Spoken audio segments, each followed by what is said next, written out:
letting folks in. Perfect.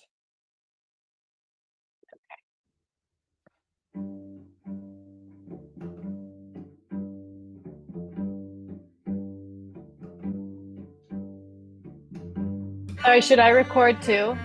Yeah. This meeting is being recorded.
Welcome to everyone who is joining us from across the country.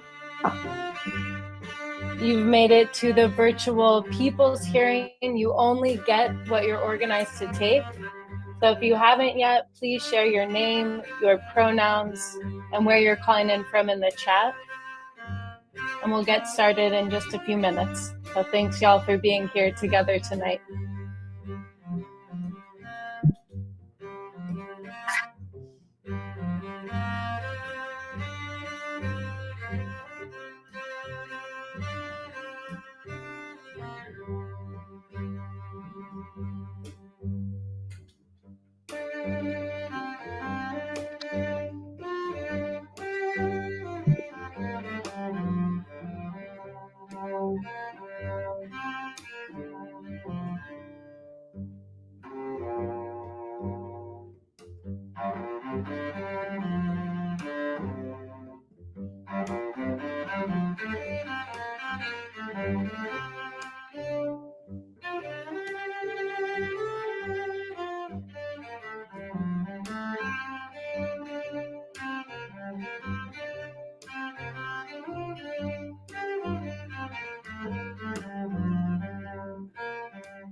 Hello, welcome everyone. Kristen was having some technical difficulties, so I'm just going to pop in there now. Jamie, I guess you can cut this. Thank you. Thank you so much, Tammy. Welcome. Oh, there you go. Okay, Kristen's here. Thank you so much, Tammy. I appreciate you. Yep, my tech is back up. Welcome, everybody. I am so glad everyone's here. I'm going to turn it over to Tammy. Thank you. Okay. Yeah, thank you. So my name's Tammy. My pronouns are they, them. I am joining this people's hearing out of the South Central PA region of Pennsylvania, more specifically Lancaster County. I'm a coordinator with the National Union of the Homeless, as well as Put People First Pennsylvania and the tri-chair of the Pennsylvania Poor People's Campaign, a national call for moral revival. And as of this weekend, a commissioned minister with the Freedom Church of the Poor. So I welcome you all here tonight to the People's Hearing. You only get what you're organized to take. And I'm going to take a moment here to just remind everyone, if you could put your name, where are you joining in from, like town and state, an organization affiliation in the chat that you have. And I'm going to review the agenda here. So after we have Bevan read us the mission statement as a part of our Mystica, Kristen is going to take us into some really grounding information of, what is the Winter Offensive, because that's as part of what we're doing this activity tonight as part of the Winter Offensive organizing drive. And what is the importance of today, December 10th, and why a people's hearing, right? And then we're going to get into the meat of the event, the hearing itself. We will hear witnesses share testimonies of the indictment of the system. We will talk about more specifically a little bit more about Article 25 of the Human Rights Declaration, and then hear a verdict and a call to action and next steps coming out of this event. So again, just as a reminder, if you could put your name, where you're joining from, organization affiliation in the chat. And I will now hand it over to Bevan, who will introduce themselves and be sharing with us the National Union of the Homeless mission statement.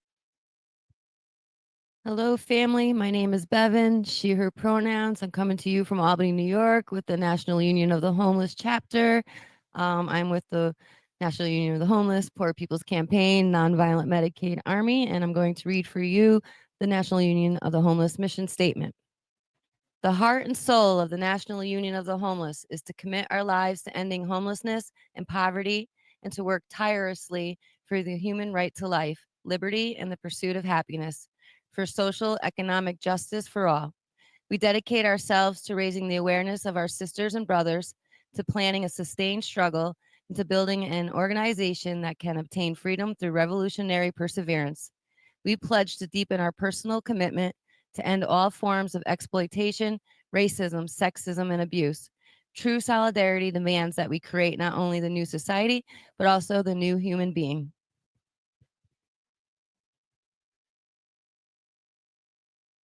Thank you, Bevan. Wow, just take that in for a minute, y'all.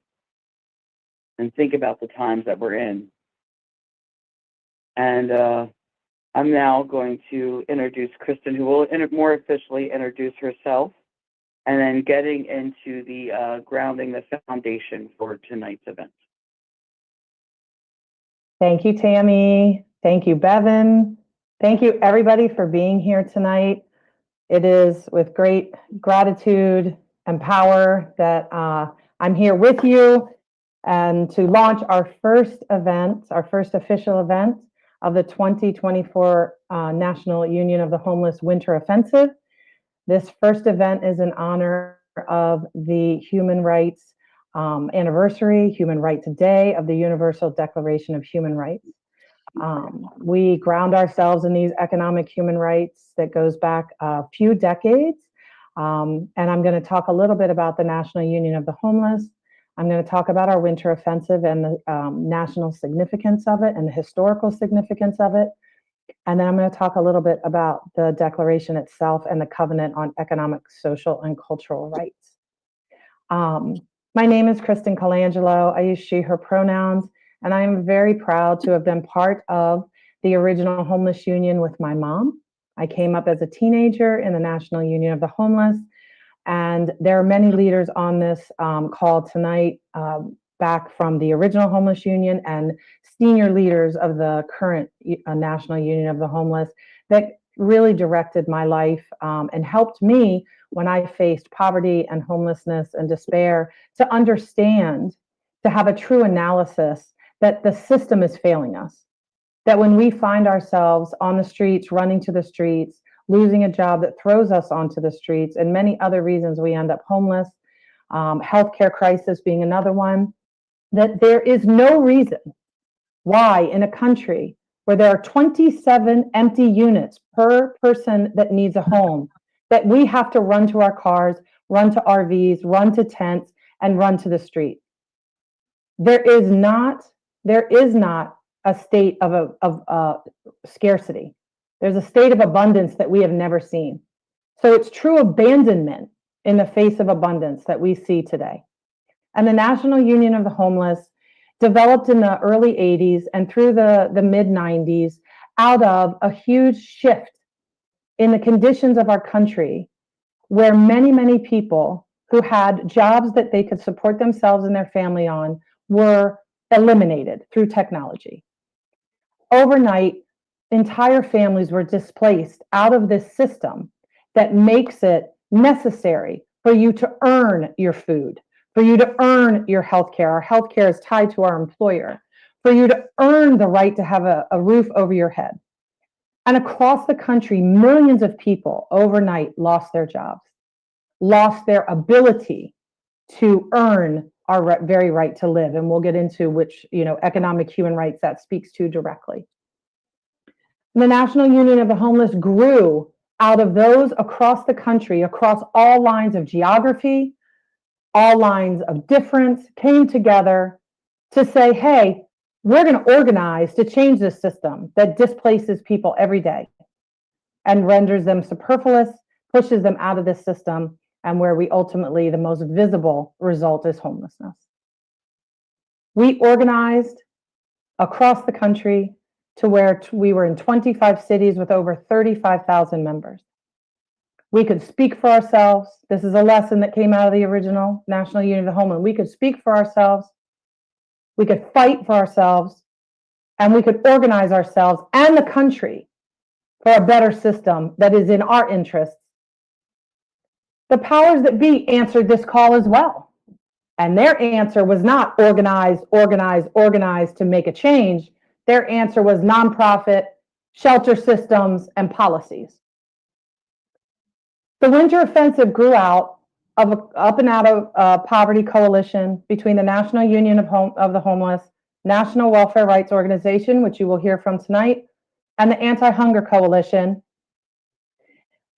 in face of hypocrisy around this time of year. From Thanksgiving through Martin Luther King birthday, there is such a concentration of an answer to suffering through charity and through nonprofit social welfare systems that manages or hands out supplies to make the suffering maybe less in this time of year, but it never goes at the systemic cause of what's going on. And we have a very famous comrade that comes out of the civil rights fight that said, we must become root doctors. Albert Turner must become root doctors, spoke at our survival summit in 1989. But we must look at the root cause of poverty, not the limbs and the leaves, not stay up in the symptoms that are created by this system, but end the system. So the organizing of the Winter Offensive, starting in Thanksgiving, where there's so much charity, through Human Rights Day, which I'll get into in a minute, the history of that, through the Longest Night. The Longest Night is our cornerstone event, where annual homeless memorials were held around the country, mostly by nonprofits, in shelters where they cleared everybody out of the shelter, washed everything up, made it look pretty, hung some flags, and did photo ops and said, look how fabulous we are. Look what we are doing. And we took that night back. And we hold our own memorials where we'll honor our people. We will fight against them being buried in unmarked, what we call Potter's Field graves. We will give them the dignity in death that they are not given in life. And we started our own memorials on December 21st across this country to uphold and speak the name of those that we've lost that year, and we will continue to fight in their honor. Then we move into Christmas and all the charity and the things that go on that time of year, and we hold up some slogans that say, if you're going to put Christ back into Christmas, you better study the revolutionary work of flipping some tables and being angry at the system that creates shelters, but not a human right to housing. Jesus never asked for a copay. This is another thing that comes out of this is homeless, not helpless. We all could be one paycheck away from homelessness. And we added in that over the evolution of our organizing one healthcare crisis. And we'll hear from people talking about that today. Another slogan that comes out of this is, how can we worship a homeless man on Sunday and walk over him on Monday? Uplifting the hypocrisy of the charity and the removal of the fight against empire that Jesus's life was built on. And then moving into New Year's Eve. And what is a resolution? I'm going to go to the gym. I'm not going to eat any chocolate. Those are great. I just want to also do, and I break them all the time, like 5 minutes. But I do keep my revolutionary resolution. And that is to fight, fight, fight. To organize, organize, organize. To build our poor and dispossessed fighting organizations like the Nonviolent Medicaid Army, the National Welfare Rights Union, the National Union of the Homeless, United Workers, Vermont Worker Center, put people first. Those revolutionary resolutions we can keep, my friends, and in collectivity we can hold each other accountable to keep them when we get a little tired. And then the last is Martin Luther King. Martin Luther King has a day of service that wipes out the last 3 years of his life and his revolutionary work, akin to wiping out Jesus's revolutionary work. The move from civil to human rights, and calling out the system that creates poverty. When Martin Luther King was building the Poor People's Campaign, he talked about 60 million poor and dispossessed. We now talk about 140. When we were building the Homeless Union back in the 80s and 90s, we talked about 8 million homeless in this country. We're up to, we don't even count it correctly, but it's about 18 to 20 million people and about 2 million children. So holding up Martin Luther King's life, his revolutionary battle to end the system that creates poverty. And tonight we honor our human right as outlined in the Universal Declaration of Human Rights, to owe a living wage job, to education, to housing and healthcare, and others that Tammy's going to dig into a little bit more about each one of the rights in a few minutes. But I want to talk about the evolution in this country of the Universal Declaration of Human Rights and our choice politically to not uphold them in this country. After World War II, the UN commissioned a committee around human rights after the atrocities of World War II. And Eleanor Roosevelt headed that committee. Unfortunately, the political will was that at that time, if we ever truly implemented, as other countries did after this time, England and Germany and France and other countries, our economic system built on things like Jim Crow would crumble. We did not ever implement and uphold these human rights in the United States. As we jump forward in the 70s, the Universal Declaration of Human Rights, adopted by the General Assembly of the United Nations, then developed covenants that more deeply dug into what are these human rights and what do they mean. And a covenant that we focus on in this country is the covenant on social, economic, and cultural rights. There's another covenant for civil and political, and our country President Carter signed that, and our country ratified it, which means it becomes part of our legal system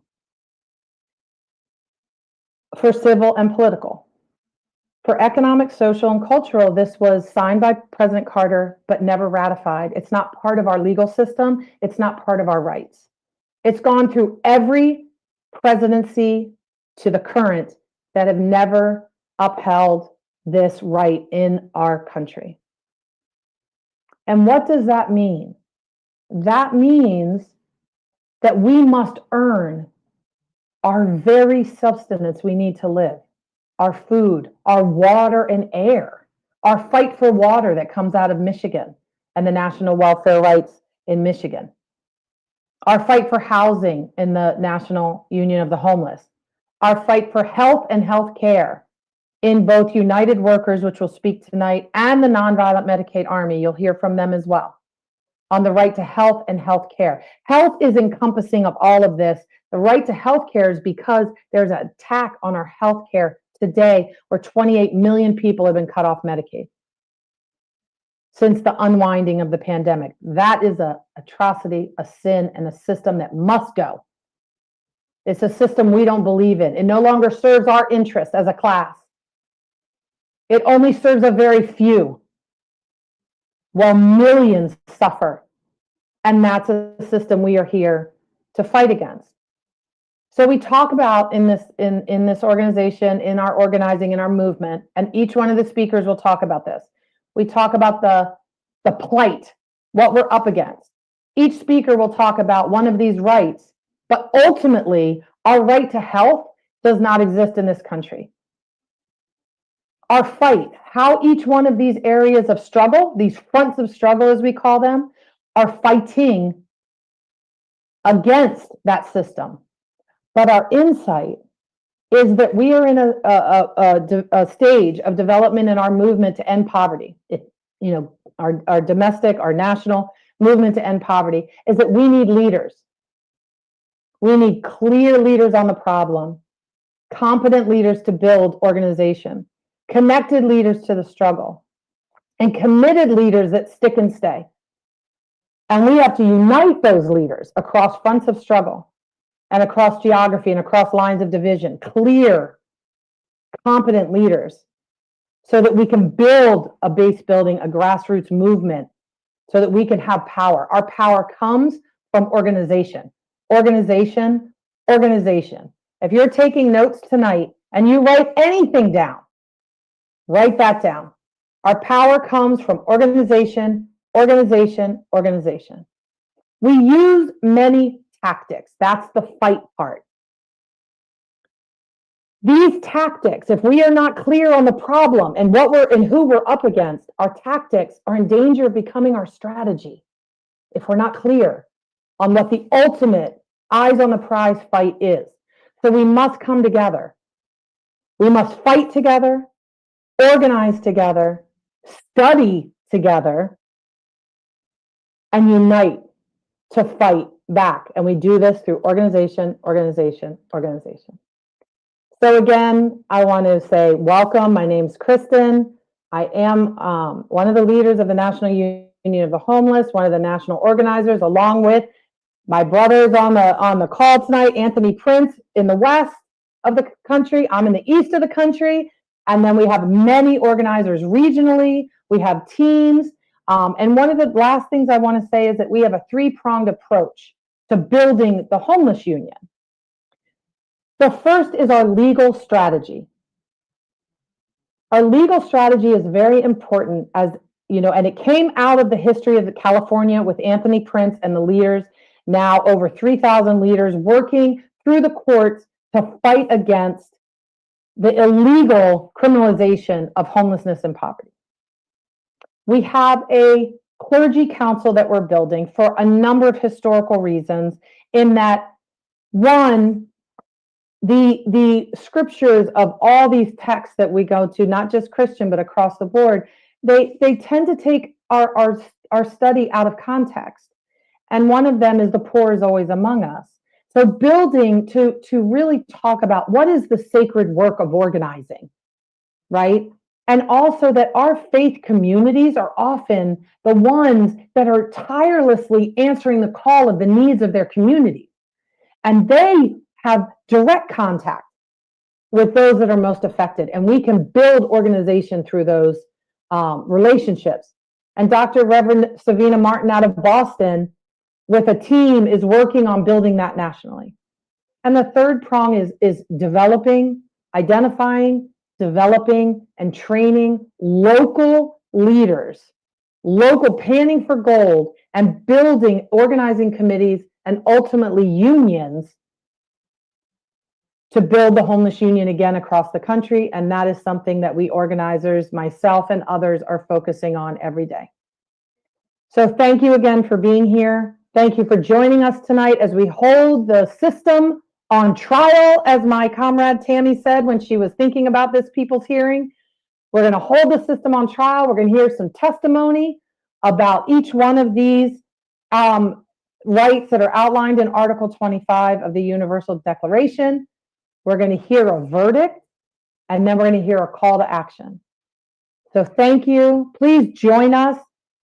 Also, there's going to be a point at the end where we are going to pick some questions, as we probably won't be able to answer everybody's, but please put questions, comments, and things in the chat. We will be watching the chat, and we'll have a little bit of time at the end to uphold some of that.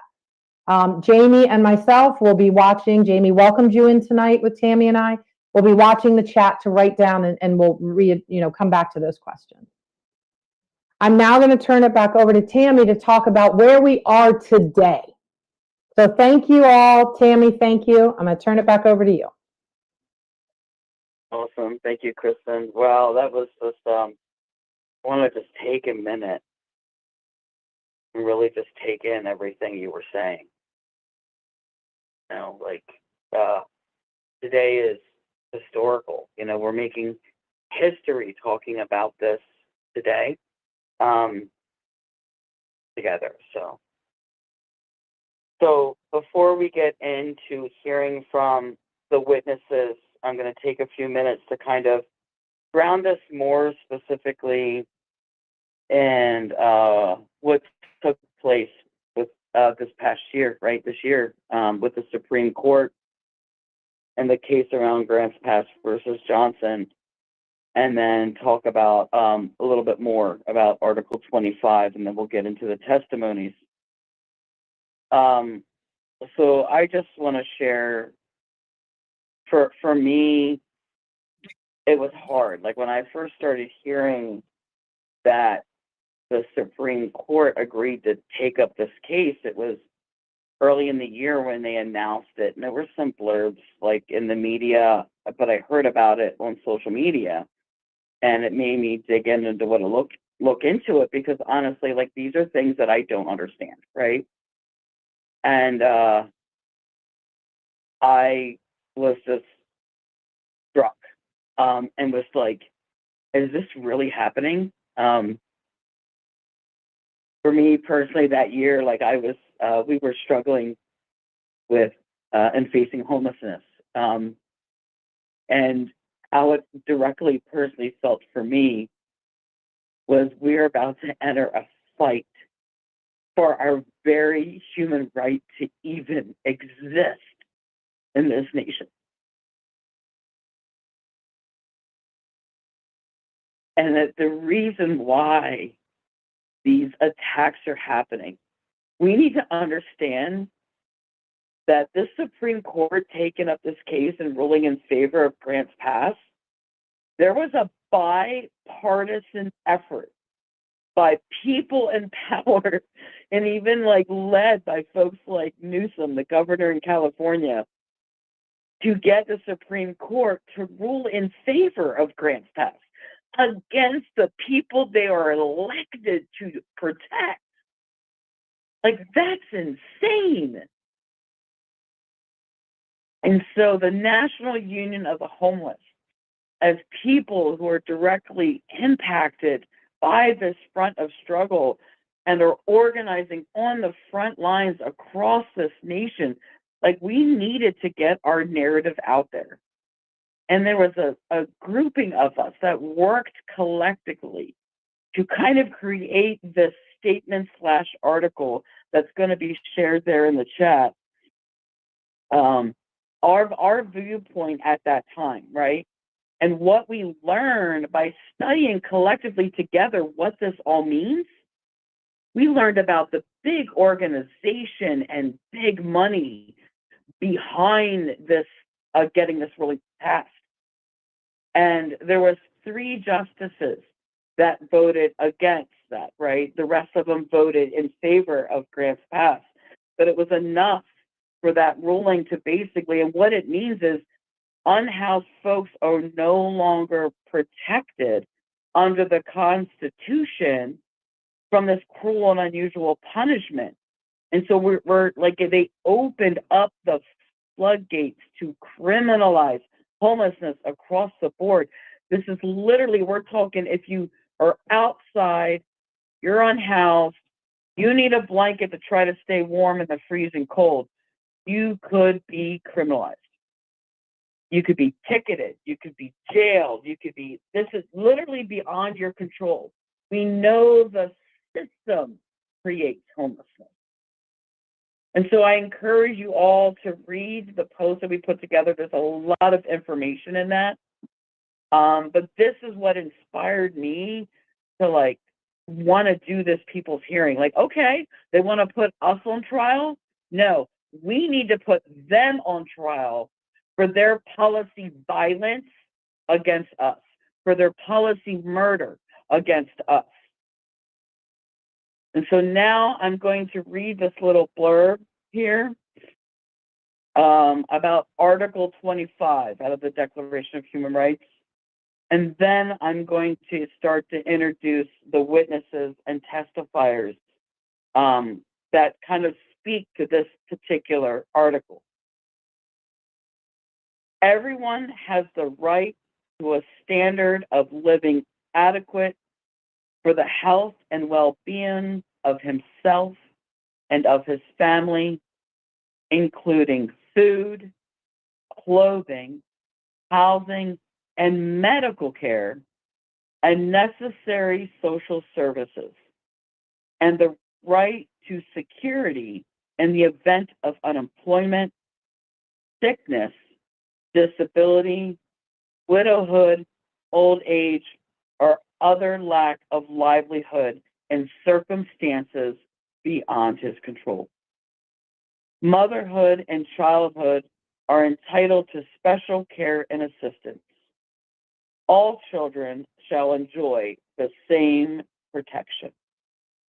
So that's a part from Article 25.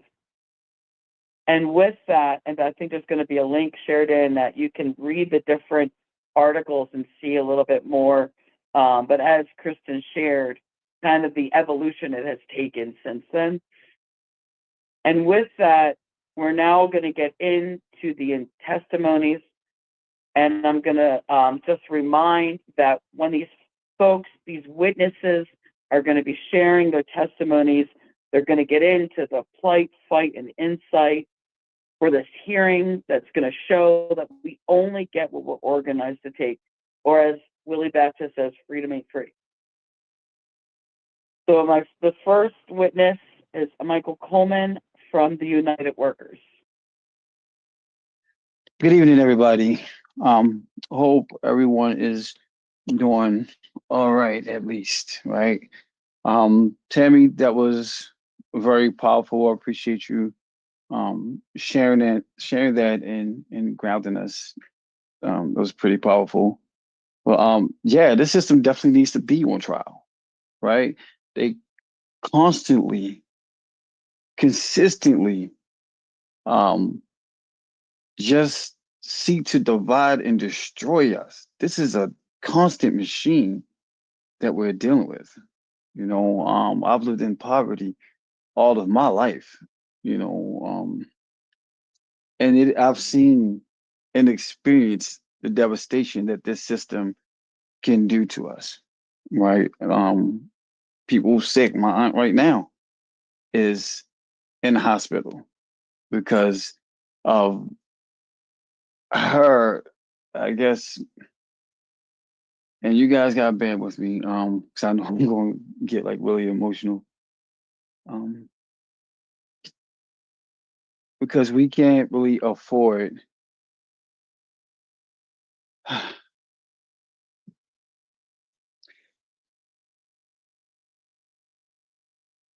my aunt is about to pass away.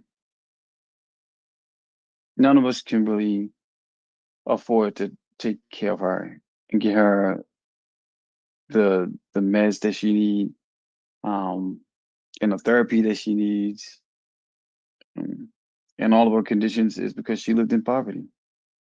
This is a woman that worked all of her life. You know, my mom's the same way. My mom is now deceased. Because she pretty much worked herself to death. You know, one of the narratives that's put before us is that people don't work hard enough, or people don't pursue the in fact, people don't pursue the resources that is available to them. Well, I call bullshit. That is absolutely bullshit. Um, yeah, I remember what it was like to not have a job and be out in the streets scrambling to try to make things work. I remember when it was like to be sick, and not be able to bring home a check that was really worth anything. I remember when it was like to not be able to work because I had childcare issues and not, having someone to look after my children while I worked and earned income. You know, barriers, a lot of different barriers, a lot of different issues. And I challenge everyone here to really think about how these issues connect to each other, how they overlap. United Workers, we studied, we went out and we talked to people about what their issues are while as we were deciding what our next campaign was going to be. And we heard all kinds of stories, all the issues. So when it came time to pick an issue to focus on, we couldn't do it because all of the issues, we talk about housing. Some of our members are homeless. We talk about food insecurity. There's a lot of people live in food deserts. And even if you don't live in a food desert, you can go to the store and not be able to afford the food. We're talking about joblessness. We're talking about a lot of the different issues. And all of this affects our health. And this is how we came to the conclusion that we really needed to come up with a campaign that encompasses all of these things, all the things that affects our health, and so this is where we came up with the right to health. And I will say that, after a lot of deliberating and study and conversations and hearing the stories, it was unanimous that we, start this right to health campaign in the way that we are. Yeah, just hearing, I don't know, it's a lot, but it's doable because we have the power, right? But we only have that power when we come together.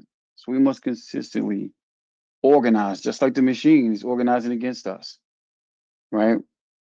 So yeah, we just left, and I'm beginning to wrap up here. I think I'm running close to my time, but we just left in action in Cumberland, Maryland, which is Western Maryland, where the city decided to ban people from eating in a public park. Well, this happened to be a park where a lot of the homeless people come together, right? It was a very transformative event. There was people there we haven't met before who was just excited. They were empowered. They were ready to get involved. There was people there who helped pull this thing together that wasn't even a member of United Workers less than 2 months ago. So there's new people coming in and they're stepping up. So we just need to get out, talk to people, share hear their stories, share their stories, and organize. Organize. And everything we do has to be around organizing our class. Everything. We have to organize and we have to do leadership development because we're going to need those leaders, right? We need more people in this room.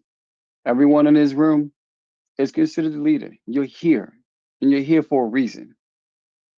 Could have been anywhere in the world, but you're here with me.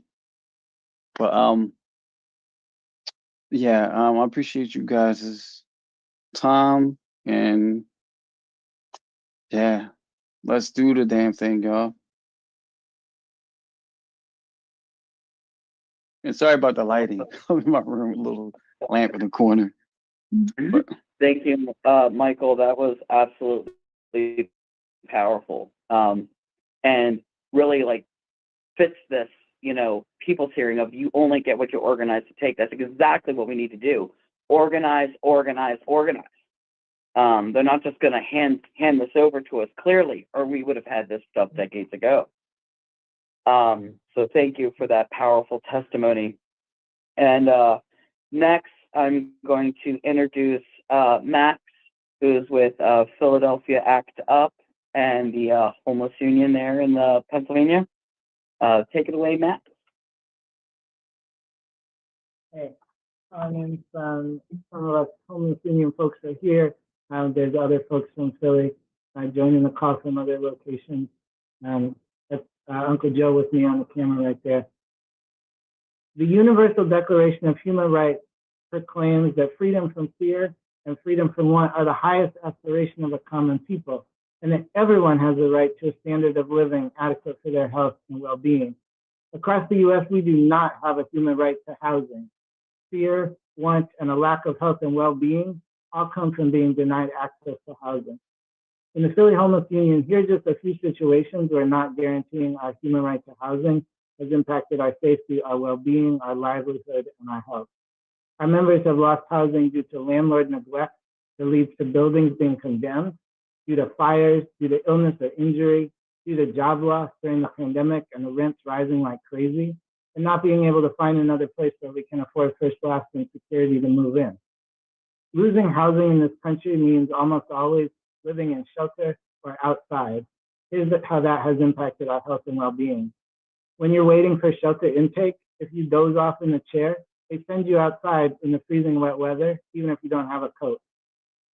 When you get through housing intake, they only offer us emergency overnight first come, first served shelter. If you get in that night, instead of just waiting out online for no reason, if you get in that night, you end up sleeping on the floor without being able to bring your own blanket, with the lights on every night and wake up before 5 a.m. It is literally worse for our health to be in the emergency overnight shelter than sleeping outside. We should all have the right to 8 hours of good sleep. If you do sleep outside, you're ticketed and harassed and threatened with arrest by the police for sleeping outside, even when there is no shelter available. And that's in a city that hasn't passed any of the legislation that Grants passed has opened up for cities. When you do get into a permanent shelter, the toilets don't work. The heat doesn't work. There are no outlets in the room for using a CPAP machine or a nebulizer. There's black mold in the walls and showers. There's no ladder for the bunk bed, and they only have top bunks. Every single one of those situations has caused our members to have illness, injury, and even be hospitalized. Shelters are not our solution for homelessness.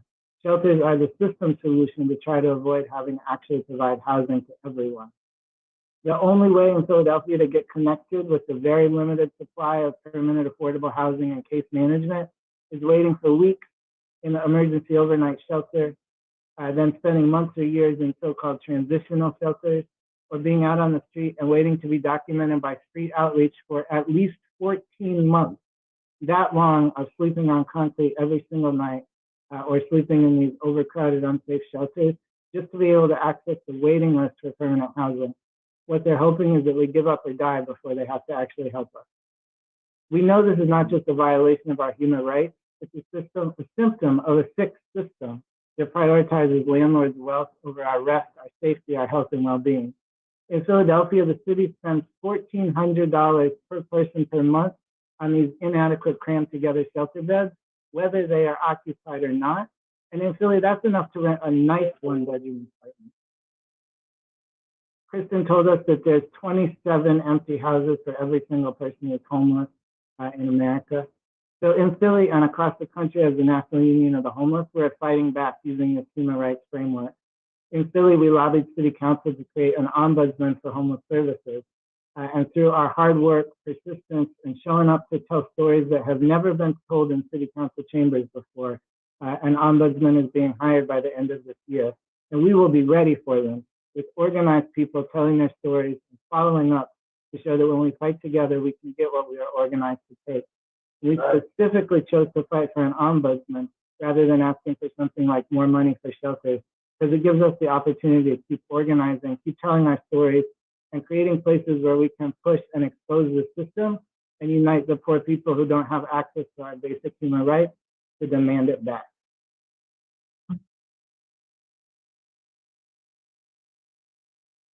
Thank you, Max. Powerful fight insight right there. You know, it's just when thinking about the ombudsman, I think how Put People First PA is fighting for the public health care advocate, and how having something like that in place could be a powerful structural to interconnect these things, because as we've all been sharing, health is connected to all of this, right? And as someone who definitely has worked in the industry, in the shelter industry, as employed through that, I can tell you that it is hard on both staff and to those that rely on that services. Like it's very emotionally draining and tough and intense. And I was homeless while working at a homeless shelter.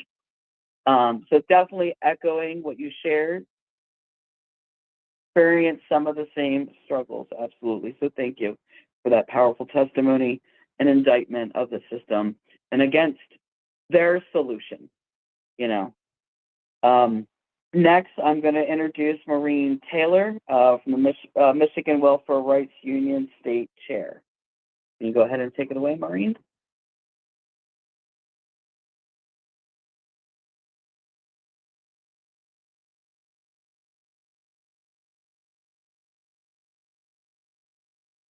Maureen, I don't know if you're on mute or not, but I do also want to chime in.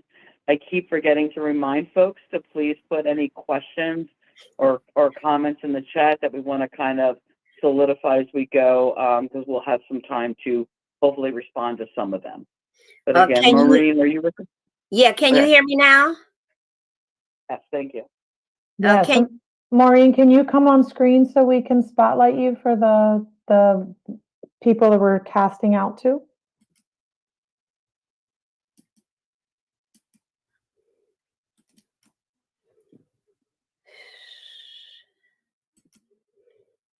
Can you hear me now? Yes. Okay. Already, this computer's been working 110%, except when you called my name. What can I say? Okay. Let's just go forward, and I'll fumble along with these things because I know there are time constraints. So if you can hear me, that's enough. You don't have to be able to see me. Go into any post office, and there's a picture of me that's wanted. So, you know, whatever that is. All right. I bring you all greetings from Michigan Welfare Rights. My name is Maureen Taylor, and I serve as state chair of the Welfare Rights Organization. I want to start my brief comments and lift up that rascal Jesus. Just a worrisome Jesus, always involved and taking people to a higher level. And because we do a lot of work with access to water, I wanted to highlight for everyone on this call who probably already knows this, that Jesus was all about water, walking on it in the storm and not drowning. Jesus changing some of the water into wine. Jesus washing people's feet with it. Jesus sprinkling water on people's heads. That rascal was all over the place dealing with water And so it's an amazing thing that several of the pastors in the Detroit area went through the Bible, and whatever version, King James, King Michael, Rebecca, whoever Bible source they went through. And Jesus always talked about water, and throughout the Bible, 72 references about the Bible and water. Okay, so you would think that in 2024, certainly in the Detroit, Wayne County, Michigan area, we still wouldn't be talking about whether or not people have access to public water, whether they can pay for it or not. And that's been a battle, a struggle that we've been involved with more than 14 years. And as a matter of fact, this very day, just heard some information about some possible legislation that's going to be discussed in Lansing tomorrow that might help us with that particular situation. But that rascal Jesus, and I've been told that rascal Jesus was friends with Muhammad and just had a whole bevy of different kind of buddies, different kind of comrades. And they were all saying pretty much the same thing. Why don't we treat each other better? Then I want to take you all to, and I've listened to the brilliant comments and stories of comrades that have already spoken. And I want to touch briefly on why I think in welfare rights across the nation, why we keep failing to win over the American working class. And our contention is that we've been all sold a bill of goods. Somebody said, look, let me tell you what's good. Let me tell you what's correct. Let me tell you who you should be fighting. All right. And this division, divide and conquer, is an excellent tool. So, a group of people had to target Black folks. Then another group of people had to come along and target white folks. And then what's current right now, immigrants. Brown people are on the barbecue grill right now. And then we've had some experience with gay folks, transgender folks. Got to target them. They're the reason. They're the ones that are in the way of us being happy. And then most recently, we had to target the Democrats, and then target Republicans, and then target independents. And of course, Jews and Muslims is the what do you call that? The sandwich of the day. That's the one. That's the hot one that's going on right now. I drew the line at this presidential election because I have a particular feeling about Republicans and Democrats and independents. But I heard a lady got on TV and said, look, here's what I want to do. I'm going to give you $6,000 if you have a new baby to help you with that baby. And I thought, damn, I never heard nobody say that before. I'm going to give you $25,000 to help you with your new house that you're trying to buy. I thought, damn, that's a good idea. Not enough, but I ain't never heard nobody say that before. $50,000 to help you with a start of a new business. And I said, that is a good idea. Then we got to 3 million new homes going to be built, different sizes. And I thought that's 1, 2, 3, 4 things that I never heard anybody else say. And for that reason, I think this person deserves a look. Work for them or work hard for them. And on the day of the election, it was clear to me that the next day we were going to start kicking her ass. All right. But up until the day of the election, we're going to go along with this. And somebody suggested that she was not good enough. Well, here we go again. Somebody creating a list and explaining to people, and a lot of us buy into that, why we can't choose for ourselves. We can't envision for ourselves what it is we need for our lives. I'm going to end my remarks with a little historical trip down memory lane. When you all hear about Detroit, you think, okay, cars, Motown, this is what we do. And I'm not going to deny that.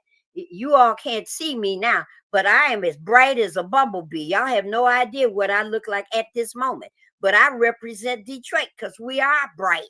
We are yellow. We are orange. And that's how we deal. That's how we roll.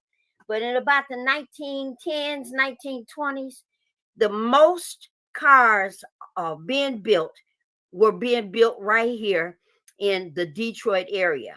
All right.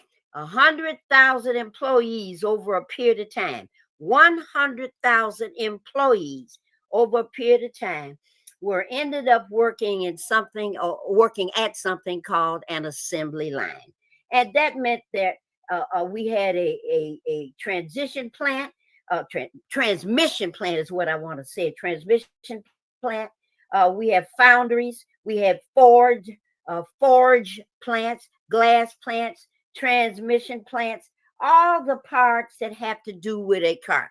And in this one building was the assembly, and the next building was the forge, and the next building was whatever the next thing was, and it went down the road. And at the end of these buildings, it rolled out a car. And again, 100,000 employees was the largest number of employees, mostly in a place called the Ford Rouge complex. At that time, there were just under 100,000 employees connected to all of these different buildings, all of these separate tasks. Today, my son works at Ford Rouge complex. Came from 100,000 employees, and today is just over 7,000 employees. What were they doing in the days when it was 100,000 employees, however many cars? They were producing per hour. Today, they produce 57 times more cars per hour than they were doing before. And so that should give us a hint on where the enemy is.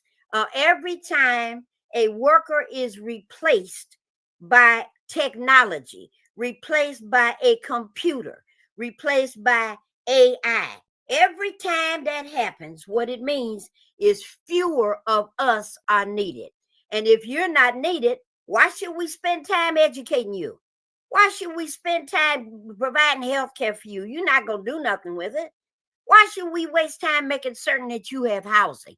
Why should we do all of these things as if you are a contributing member of society? Because we have been thrown on the heap of we can be let go.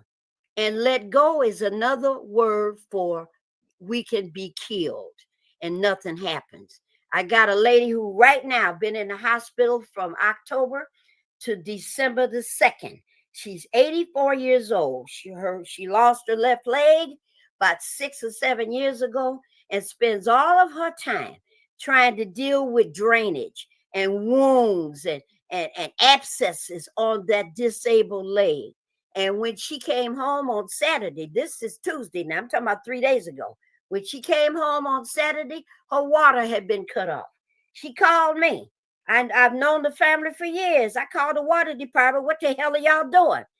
Well, she haven't paid the bill in 2 months. Go tell your mammy to pay the bill in 2 months. I don't hear that crap.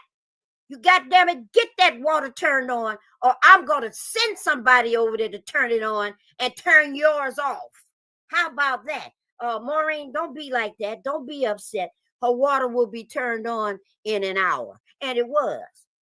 But why do I have to make the Declaration of Human Rights argument to another human being that is absolutely clear, that is devastatingly outrageous, to cut somebody's water off? Why do I have to make that fight? Along with your school books when you're in the first grade, and your math books, and your reading and writing books, and your history books, I have advocated along with welfare rights for years. Every student ought to have a copy of the Declaration of Human Rights, all of them, so that even before they can read, they are understanding this is the way people are supposed to act. We should not be hurting and harming people the way we do on a regular basis. I'm going to end my remarks by saying and quoting the masters, which I quote often. At this time, I'm quoting Star Trek. And I'm talking about Spock. And Spock and Captain Kirk are having this discussion near the end of Spock's life. And they're talking back and forth about, oh my goodness, what's going to happen, Spock? Look like you about to die. And Spock tells Kirk, just a minute, let me say this to you. And I'm going to say this to all of you that are on this call. The needs of the many must always outweigh the needs of the few and the one. My name is Maureen Taylor. I'm state chair of Michigan Welfare Rights, and I ain't scared of a goddamn thing. Thank you for inviting me. Woo, Maureen. I got a couple of responses on that one. One, you know, we had to process gifts for the commissionings this weekend, and fiery orator was utilized for me in the discussion. I feel like that described you too. And that was used to describe Mother Jones back in the day. So, okay. Thank you, thank you, dear. All right. And so thank you for that powerful testimony. Absolutely. Thank you. I'm going to just again remind folks, comments, questions in the chat so we can hopefully have some time to answer a few. Now we have one more testifier and then we have a verdict. And that testifier is Joe from New York, the Albany Homeless Union, and the Nonviolent Medicaid Army. Check, check. Hey, y'all. Hope you can hear. You can't see quite all of us because we're a little spread out, but there's about a dozen folks in the room with me right now from our Homeless Union chapter, from our Nonviolent Medicaid Army, and from our Poor People's Campaign. And we are in a church basement where tomorrow morning, as it was this morning, and every Tuesday, Wednesday, Thursday, over 150 people gather for a hot breakfast. And this is where our chapter of the Homeless Union was born. It came out of conversations and talking to folks and saying, hey, we keep coming here. More and more people keep showing up. Things ain't getting better. What are we going to do about it? And we started getting organized. And as Kristen told us earlier, one of the slogans of the Homeless Union is you're only one paycheck away from homelessness. And we've extended that, right, to say you're only one healthcare crisis away as well. And in our organizing here in the Capital Region, the direct connection of the lack of healthcare and housing insecurity is made evident all the time. Health issues are constantly being identified as a precipitating event, the thing that caused and led someone into homelessness. And then once someone is homeless, health issues of all types only get worse. And healthcare is a big industry in our Capital Region. Albany Med Center is the only level 1 trauma center in our region. It is the largest employer in our area, and yet they have a massive staffing shortage, and they have the longest emergency room wait times in the country. It is outrageous to expect that anyone could improve their physical or their mental health while they are struggling to secure decent housing. And here at our breakfast, out on the street, story after story after story, healthcare and housing are inextricably connected. We know that decent housing is healthcare and vice versa. You can't have any kind of health without stable housing. And these injustices that we've been hearing about are compounded by the indignity and the shame that is hurled at homeless people by the politicians. They offer wholly inadequate band-aids, and then they will go on the news and publicly say, you know, some people just don't want help. Some people just refuse services. Well, you know what? No shit. Because when the so-called help on offer is a moldy room or a rushed visit with a counselor that ends with you back on the street and nowhere to go, that's not any kind of help at all. We want dignity. We want respect. We want choices. We want our human rights to food, to clothing, to housing, and medical care. And we're going to get organized and fight for those things.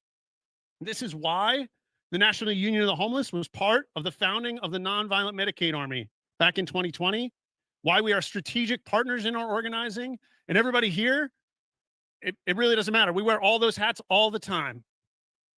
In the past year, around our country, over 25 million people have been kicked off Medicaid in what has been called an unwinding, but has really just been a massive taking away of healthcare of the poor and most vulnerable among us. Most of those people were kicked off, not because they weren't eligible for Medicaid any longer, but due to procedural reasons, paperwork that didn't reach them, maybe because they had moved in the past couple of years, or paperwork that wasn't filled out correctly. And we know that in our country, under our present economic system, which prioritizes profit above all else, that our human rights to housing and healthcare cannot be guaranteed. They cannot be guaranteed under this present system. The system that exploits poor and working people to put all of the wealth and the resources into the hands of a tiny, tiny few, that system's got to end if we're going to make sure that that UN Declaration of Human Rights becomes true in reality. The only way we're going to end this system is by doing what we're doing here in this room, by doing what you're doing all over the country, by doing what we're doing when we gather together on Zoom and share these stories, by getting organized, by uniting our class across all lines of division. And as we have heard repeatedly, folks saying, to do that, we need to identify and develop and unite our leaders and develop clarity and competence, commitment, connectedness. We know that the solution ain't a light switch. It ain't going to happen overnight. It ain't going to happen in the next hour. We need to be committed to a long-term struggle, right? It took a while for them to take away all these rights, for them to make sure that the system was set up against us. And they've got the advantage, right? The people who benefit from this system, they have the advantage. Frederick Douglass talked about this with the slave power when he was talking back in the abolition movement. He said the pen, the purse, and the sword are all in the hands of the people in power, the slave power.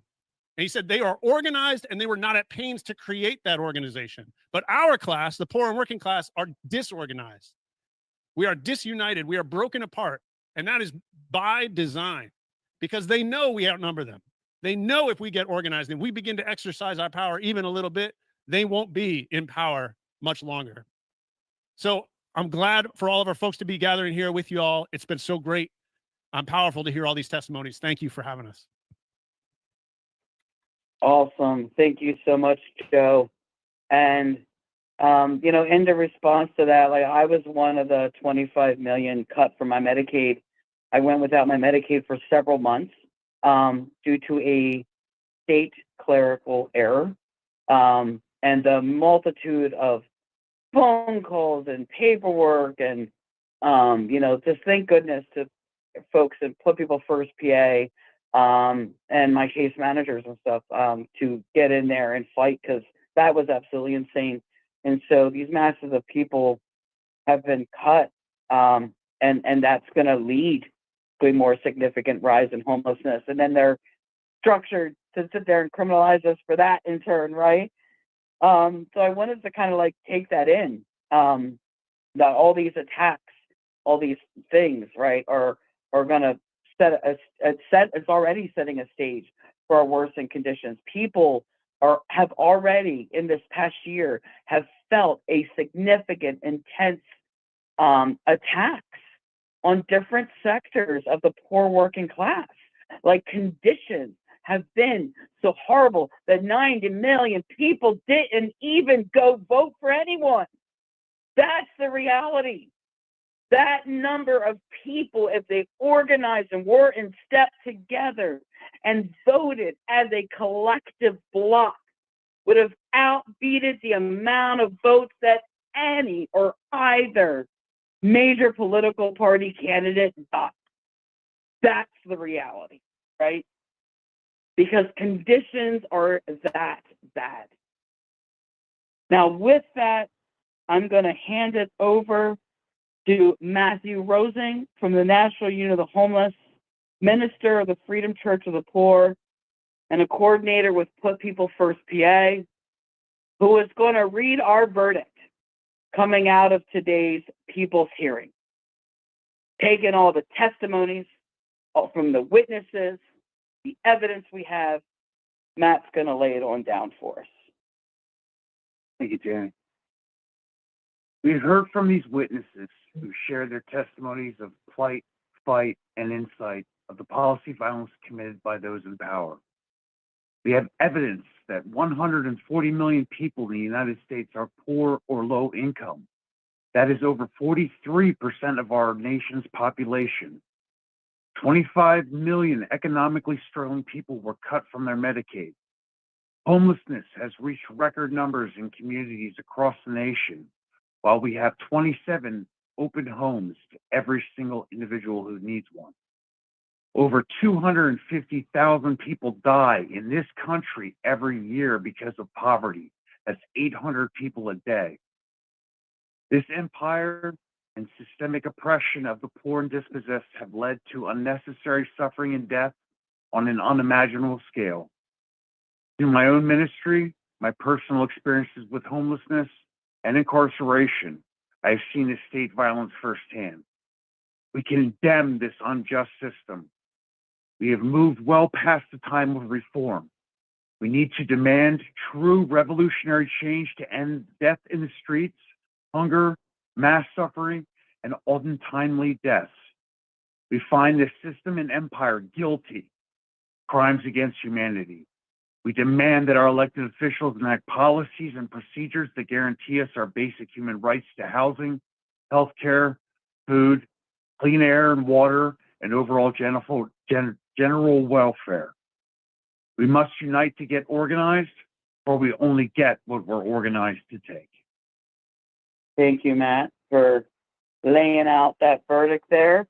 The system is guilty, empire is guilty, and now it is up to us to change this tide and this conditions that we're in. And now with that, I believe I pass it back over to Kristen. I don't know, y'all. I'm feeling pretty inspired. Got some powerful leaders from our right to health, our right to health care, our right to housing, our right to water, clean air. I did not see, though I watched the chat as much as I could. I was getting all inspired, though. I was getting into people speaking. If folks would like to come off mute and have a question or a comment, put your name in the chat and we can call you. Call on you as we see your name. So I'll give folks a second. If anyone, Esther, absolutely, Esther, come off mute, my sister from Put People First, Pennsylvania. Happy you're here.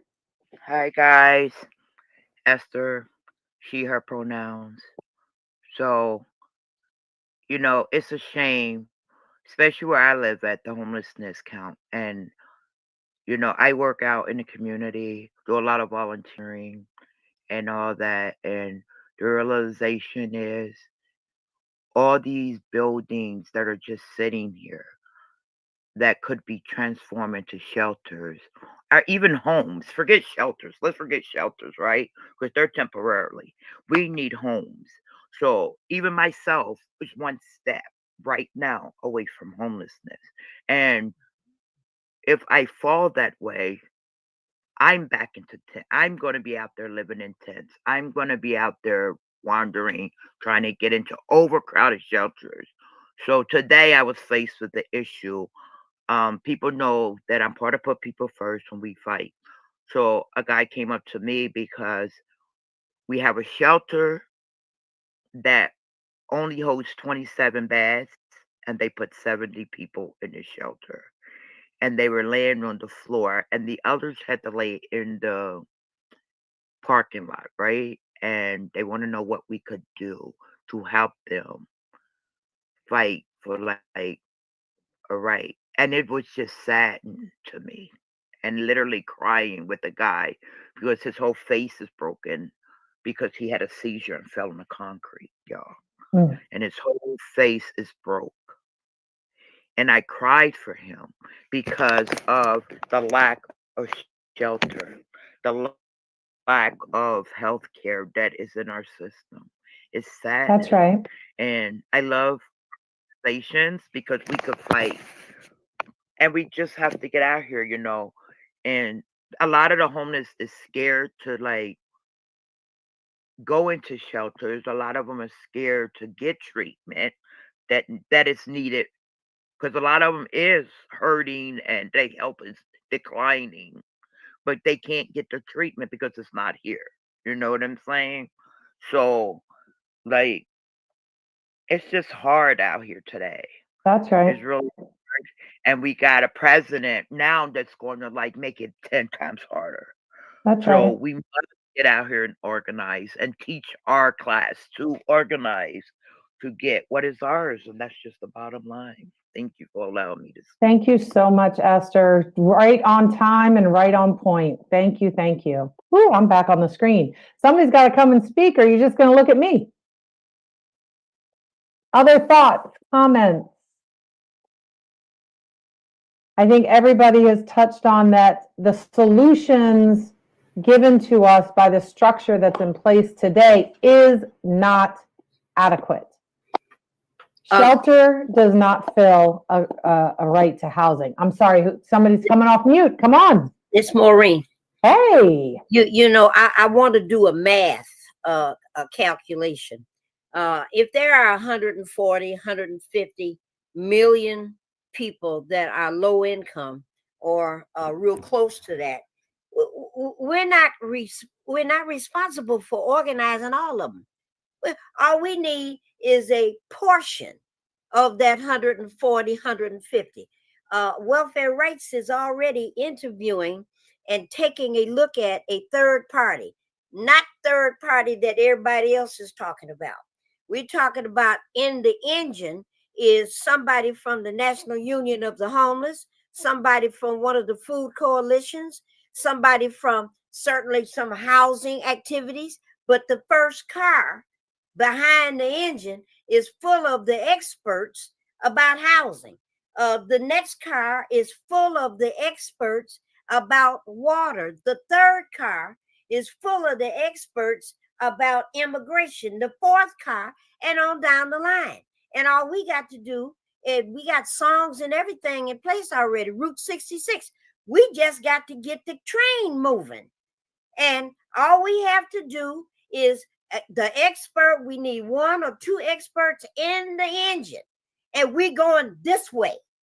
And then every time we find a group of people that are talking about we're being mistreated, this poverty is much too much, this homelessness is much too much, we can't get health care, and we gonna put a carload of people to carry this train to freedom. This is a freedom train that we are building.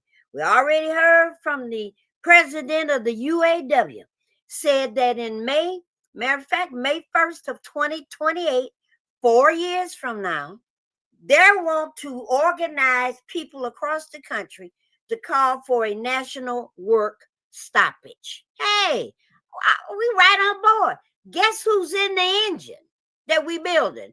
President Sean Fain. He already on board. All we have to do is just get a significant portion. It don't have to be all. It don't have to be half. It's just got to be those folks that want this train toward freedom. And freedom ain't free, like the Baptist says, but this train is going this way. We can do this. That's right. Thank you, Maureen. Thank you, thank you. We have time for one more question or comment, if anyone feels so moved. This is Terrell. Hey, Terrell, United Workers in the house. Thank you. I think it's quite fitting that we find ourselves in this space after the outcomes of the previous election.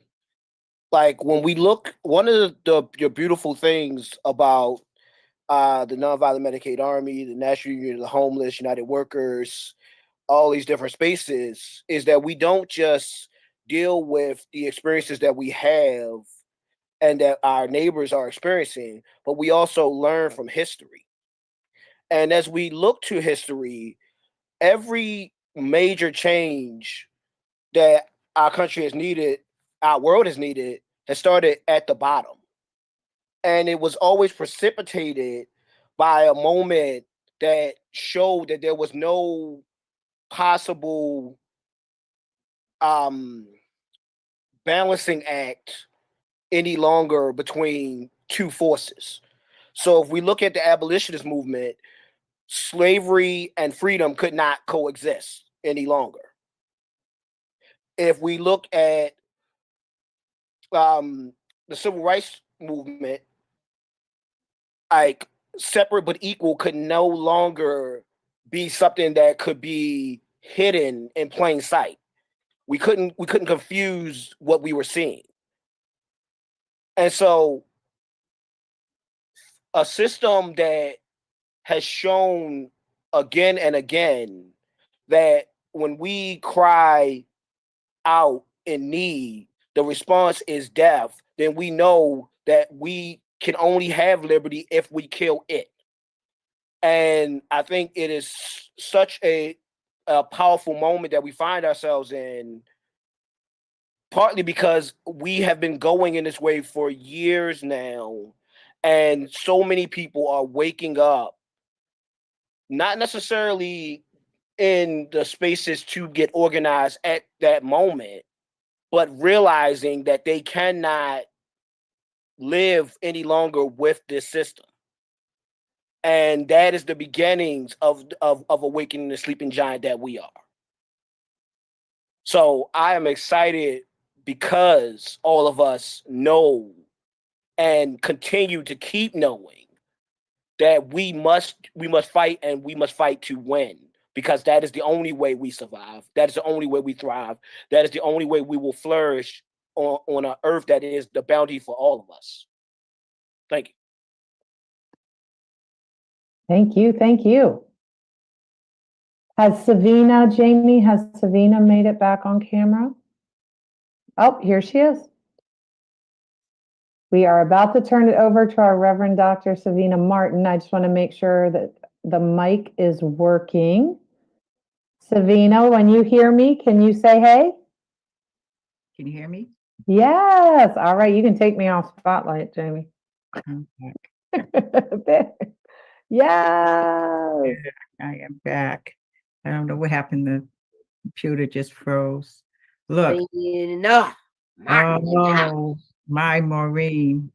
Miss you. Look, we heard so much here tonight. And for those of you that don't know me, my name is Savina Martin, and I was among the early leaders of the original Union of the Homeless, along with Christian's mom and many others. And we partnered in the late 80s along with the National Welfare Rights, right? And the Anti-Hunger Coalition. Look, everyone knows the story, and everyone knows that right now, we know the system is guilty. Guilty is charged. So let us call to action. But more than that, let us take action together to become a new and unsettling force, right? Let's focus our hearts and minds on what we just heard and what we know for sure, that we are all committed and we're clear about taking back what is ours. That tonight is our declaration to these United States and beyond. Because there is something that says when in the course of human events, there are some things that we must do. We must rise together in this winter offensive. We all know the cold bite of injustice, and we know the weight of this system. We know it's built to exclude us, the poor, the homeless, who are organizing the poor and working. How about our class, our working class? We're rising together. We're rising together. But we must do what we have heard today, which is the call to organize, organizing. And our conviction right now is we aren't going anywhere. As long as we have no other choice but to live on the streets and rat-infested motels and in shelters, we will organize and take back what is ours. This is our moment. The National Union of the Homeless calls on all of us tonight to join this winter offensive, a movement made up of leaders, fighters, thinkers. We're relentless, we're strong, and we're on the ready. We're getting into step and we're getting into formation. And together, we will fight for the undeniable truth, which is housing as a human right. Our dignity is non-negotiable.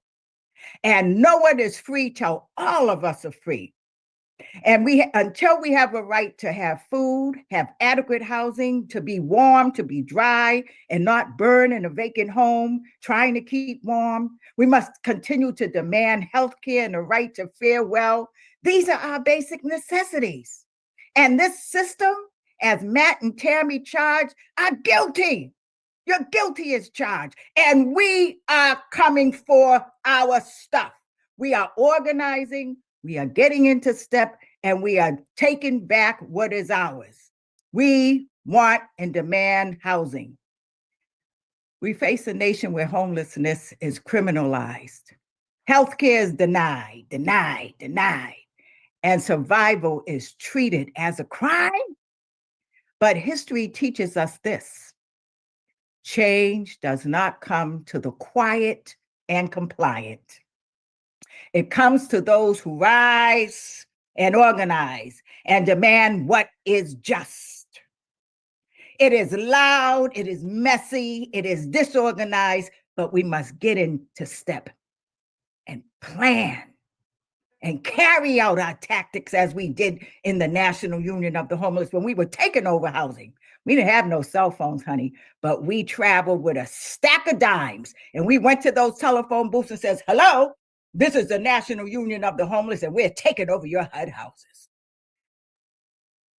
We're up against a sophisticated enemy. So, but this winter, let us understand and study what we're doing. Let our action be that blue flame that cuts through steel, a flame that cannot be ignored.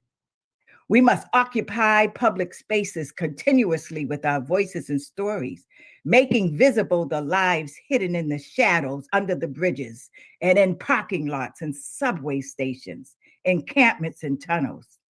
Let us build coalitions with our partners, Freedom Church of the Poor, National Welfare Rights, Poor People's Campaign, Nonviolent Medicaid Army, across all lines of division, housed, unhoused, young and old, north and south, east and west, faith believers, non-believers, gay, straight, queer, artists, and our children who are not in the way but are the way. Let's continue to pressure lawmakers to end these policies that perpetuate our poverty, criminalization, and neglect. We will create a long list of demands for the long wait list of harms you cause, Mr. System. We must build power with one another, that the poor and dispossessed, we're not powerless. We are the architects of a new tomorrow. Study with us and learn with us. Become an officer with the National Union of the Homeless Officers Training School. Stick with Kristen. Stick with the leaders in the membership coordination. You are bound to hit the streets clear and committed, and I say conscious and connected.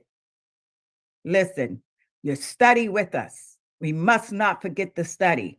And while we study to get what is ours, bread, peace, and land, in the spirit of our ancestors who fought for freedom, justice, and equality, let us honor their legacy by confronting the system that oppresses us today.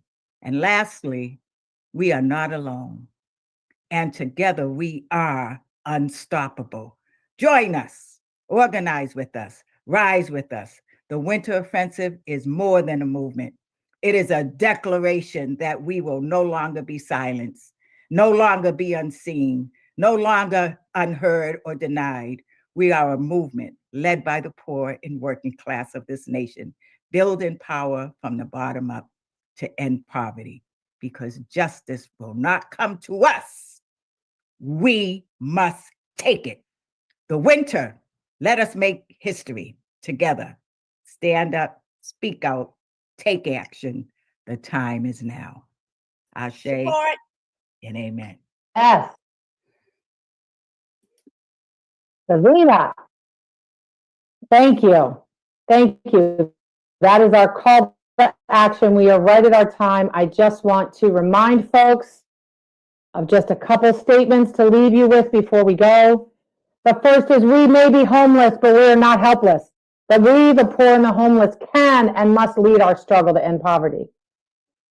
that we are all one paycheck or healthcare crisis away from homelessness. This is a class issue. We are homeless because we don't have enough money for a home. We say housing now, healthcare now, no more death on the streets. And my friends, our power is in each other, as Reverend Savina just closed out. You only get what you're organized to take. Freedom isn't free. Anything they give us, they can snatch away. We only get what we're organized to take. Up and out of poverty now. Through organization, we will win this fight. Please keep in mind, in your area, you can do a homeless memorial on December 21st, the longest night. That's the next date in the winter offensive. We'll put the email for the National Union of the Homeless in the chat again. Please reach out, please join, and fight, fight, fight.